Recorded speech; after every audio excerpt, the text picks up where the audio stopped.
Hey WhatsApp guys, welcome to my new video. সবাইকে নমস্কার, আশা করি সবাই ভালো আছেন। তো প্রথমত আজকে আমাদের লক্ষ্মীর ডাক। তো আজকে আমরা সবাই মিলে লক্ষ্মীর ডাক দিতে যাব। তো প্রথমত আমার বউ বাড়িতে পুজো টুজো করে রেডি হচ্ছে যে বাইরে যেতে হবে লক্ষ্মীর ডাক দিতে।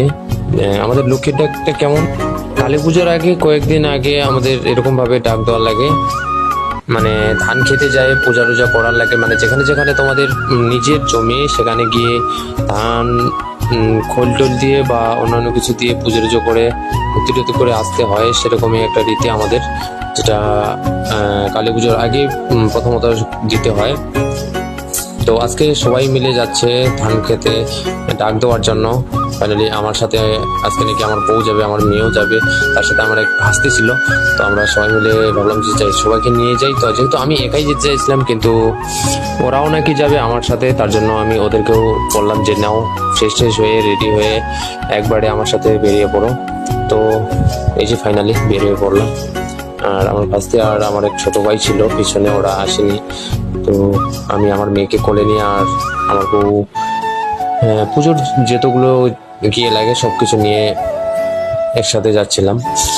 প্রথমত আমাদের বাড়ির পাশেই একটা আমাদের ধান ক্ষেত, তো সেখানে আগে দিব, তারপর দূরে যতগুলো আছে তারপর সেখানে আস্তে আস্তে ওগুলোও দিতে যাব। প্রথম আজকে আমার বউ ফার্স্ট টাইম যাচ্ছে, তার জন্য একটু লজ্জা পাচ্ছে। তারপর আমি এখান থেকে আমার বউকে দেখাই দিচ্ছিলাম যে ওই জমিটা আমাদের, যাও ওখান থেকে দিয়ে আসো। আর আমি এখান থেকে দেখাই দিচ্ছিলাম, ও বলতেছে কোথায় কোথায়। আমি বলছি যে হ্যাঁ ওটাই, তুমি যেখানে দাঁড়িয়ে আছো ওটাই হয়ে আমাদের, তুমি ওখানে পুজো টুজো করে চলে আসো। তারপর আমরা ওইদিকে যাব দূরে। তো আমাদের বাড়ি থেকে প্রায় 1/2 কিলো দূরে আমাদের আরো জমি আছে, মানে সবগুলো যেতগুলো জমি আছে আমাদের সবগুলোই পাশাপাশি, বেশি একটা দূরে না। আর আমাদের বেশি একটা জমিও নেই, সামান্য একটু জমি, শুধু খাওয়ার মতো। সব সেরকম একটা মাটিও নেই আমাদের, এইটুকু করেই আমরা খাই চলি। আর এই যে সবাই মিলে আমরা, মানে আমাদের বাড়ি থেকে যেটুকু যাওয়ার লাগে প্রায় আমাদের কাদা খেচেই যাওয়ার লাগে পুরোটা।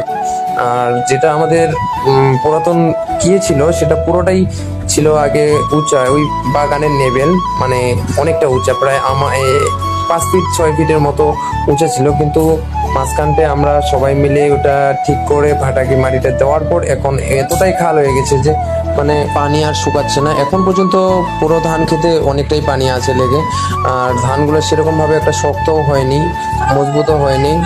মজবুত না হওয়ার কারণে অল্প একটু যদি বাতাস হয়ে যায় তাহলে পুরো ধানটাই আমাদের পড়ে যাবে। তার জন্য কালকে আমি একটু সার দিলাম, মানে যেটা পটাশ বলে সেটাই দিলাম। আর তারপর আগেই বাবা একদিন বীজ দিছে, মানে যেটা আমাদের এই বাগান বরাবর পুরোটাই এটা হচ্ছে আমাদের। মানে ধানটার অবস্থা সেরকম একটা ভালো না, ধানটাও খুব খারাপ হয়ে গেছে। মাঝখানটায় একটু সমস্যা হয়ে গেছিল, ধানটার ট্রিটমেন্ট ভালোভাবে করতে পারিনি, তার জন্য একটু প্রবলেম হয়ে গেছিল। আর ওখানে শেষ করে আমাদের আরো সামনে ছিল যেখানে মানে বেশি একটু খাল, সেখানে ওই জায়গাটা আমার বউ অনেকদিন থেকে দেখেনি, তাই ভাবলো যে আজকে ওটা যেহেতু আসি এদিকে, সেহেতু আজকে ওটা দেখেই যাব। তার জন্য আমি ওখানেও নিয়ে গেলাম। অনেকটাই খাল, এখানের থেকে ডবল সেখানে খাল, ধানটাও সেরকম হয়নি। আমার বউ বললো যে সেখানটায় নাকি দেখবে, ও অনেকদিন দেখেনি সেখানে। মানে যাতে যাতে এমন প্রবলেম, পুরাটাই একবারে কাপড় টাপড় সবকিছু ভিজে শেষ। আর এই হচ্ছে সেটা মাটি, মানে যেটা আমি খালের কথা বলছিলাম, এটা হচ্ছে পুরোটাই খাল। আর এই খালটা শেষ করে টোরে সবাই মিলে এখন বাড়ি থেকে রওনা দিয়ে ফেললাম। আর মাঝখানটায় আবার একটু পোস্ট টোস্ট দিয়ে সবাইকে দেখাইলাম ফুল টুল দিয়ে যে কেমন লাগছে। আর পুরাটাই মানে এই যে এটা পুরাটাই হচ্ছে আমাদের পুরা একবারে খাল, এটাতে কোনো ধান চাষ করতে পারেনি, আবাদ হয় না। মানে যতদিন পর্যন্ত এটা খাল হয়েছে ততদিন থেকে এটা আবাদ করতে পারেনি, পুরা কচুরিপানা আর কচুরিপানা দিয়ে ভর্তি। আজ পর্যন্ত সেটা আবাদ করতে পারেনি, ধান টান করতে পারেনি, লাগাতে পারেনি, সেরকম ভাবে পড়ে আছে। শুধু মাছ টাছ চাষ করতেছে, বাট মাছও তো সেরকম ভাবে থাকতেছে না, বানের কারণে সব মাছ এভাবেই চলে যাচ্ছে।